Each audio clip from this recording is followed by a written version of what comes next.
Dear students, MCQ number 85 इस तरह है कि कैलकुलेट द वर्क डन। क्या कैलकुलेट करना है स्टूडेंट्स?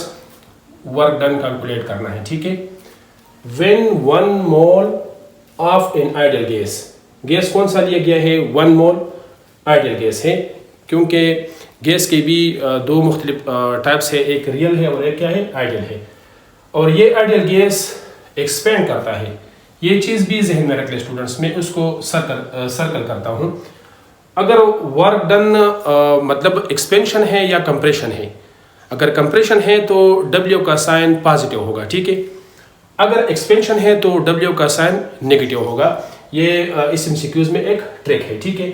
अब एक्सपेंशन मतलब वॉल्यूम एक्सपेंड करता है, इनिशियल वॉल्यूम क्या है? 15 dm³ है, 15 dm³ है, और फाइनल वॉल्यूम जो है वो है 20 dm³ against a constant external pressure.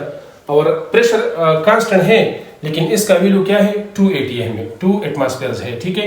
मतलब 2 atm से न ज़्यादा है और ना कम है, तो इसी का मतलब है कांस्टेंट एक्सटर्नल प्रेशर। अब स्टूडेंट्स इसके लिए वर्क डन फाइंड करना है। फॉर एग्जांपल मैं इधर लिख लेता हूँ, यहाँ फाइंड करना है स्टूडेंट्स वर्क डन, ठीक है। वर्क डन फाइंड करना है। इधर एक्सपेंशन है, ये भी ज़हन में रख ले स्टूडेंट्स।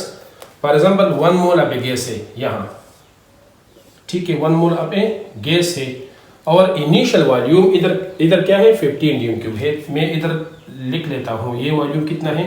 1 मोल गैस है, और ये वॉल्यूम कितना है? V1 है। V1 भी लिख सकते हैं आप, VI भी लिख सकते हैं। इसका मतलब है इनिशियल वॉल्यूम, पहला वॉल्यूम। ये कितना है स्टूडेंट्स? 15 dm³ है। क्या है? 15 dm³ है। अब ये एक्सपेंड करता है इनिशियल से, फॉर एग्जांपल ये फाइनल स्टेट है, ये क्या है? फाइनल स्टेट है, एक्सपेंड करता है। ये पिस्टन ऊपर जाता है, मतलब एक्सपेंड करता है, एक्सपेंशन है। तो फाइनल वॉल्यूम क्या है स्टूडेंट्स? 20 dm³ है। ये V2 हो गया। ये क्या हुआ स्टूडेंट्स? V2, या आप लोग VF भी लिख सकते हैं। V1 और V2 ये इजी है, तो इसी वजह से मैं ये ले लेता हूँ, ठीक है। ये कितना है स्टूडेंट्स?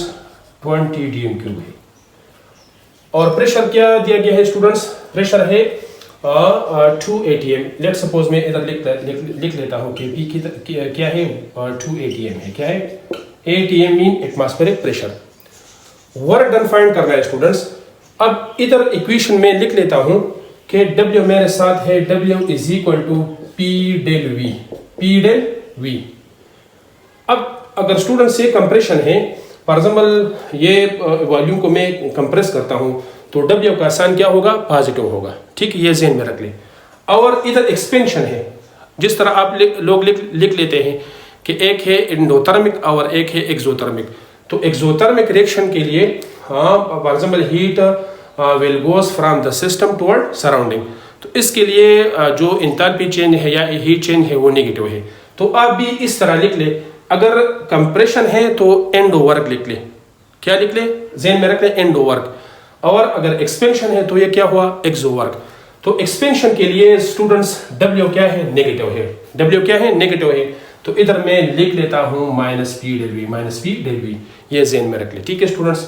मेरे साथ इक्वेशन क्या हुआ स्टूडेंट्स?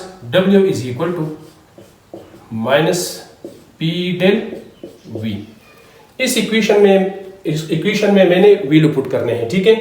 अब स्टूडेंट्स del V आप इस तरह कर ले कि अगर वॉल्यूम फाइंड करना है, ठीक है। मैं इधर लिख लेता हूँ, फॉर एग्जांपल del V, इधर कैलकुलेशन में पहले इधर कर लेता हूँ। del V बराबर है V2 - V1। तो फाइनल वॉल्यूम स्टूडेंट्स 20 dm³ है, तो V2 की जगह वैल्यू पुट करें 20 माइनस, और V1 का वैल्यू क्या है? 15 dm³ है। जब आप लोग 20 से 15 माइनस करते हो तो ये क्या आ जाएगा? 5 dm³, ठीक है स्टूडेंट्स। अब मतलब 5 dm³ है। प्रेशर इधर क्या था? 2 atm है। प्रेशर इधर क्या है? 2 atm है, ठीक है स्टूडेंट्स। अब मैं इस वैल्यू में, इस इक्वेशन में मैं वैल्यूज पुट करता हूँ। इस इक्वेशन में मैं वैल्यूज पुट कर देता हूँ। ये चीज़ आप नोट कर ले स्टूडेंट, ठीक है, स्क्रीनशॉट ले ले। मैं उसको साफ कर लेता हूँ, ठीक है।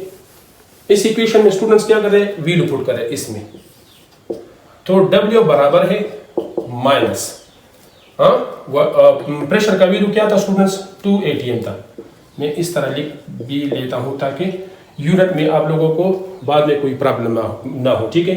माइनस 2 atm मल्टीप्लाइड बाई या dot multiplied by del V का वैल्यू क्या था स्टूडेंट्स, 5 dm³, तो 5 dm³, ठीक है। तो -2 multiplied by 5 is equal to -10 atm की जगह atm लिख ले और डॉट dm³, ये हो गया हमारा आंसर। अब मैं ऑप्शंस में देख लेता हूँ। ऑप्शन नंबर ए क्या है, -5 dm³, ठीक है। ऑप्शन नंबर ए क्या है, -10 atm dm³। तो ये मैंने जो आंसर निकाला है -10 atm dm³। तो स्टूडेंट्स हमारा करेक्ट ऑप्शन जो है वो ऑप्शन नंबर ए है, ऑप्शन नंबर ए कि -10 atm डॉट dm³, ठीक है। तो ये स्टूडेंट्स एक MCQs था, इतना मुश्किल नहीं था, लेकिन इसके लिए एक्सपेंशन और कंप्रेशन का ख्याल रख ले। तो और बाकी ये इक्वेशन तो आप लोगों के कोर्स में मौजूद है। तो हमारे साथ करेक्ट ऑप्शन कौन सा हो गया, correct option is -10 atm dm³, option number A.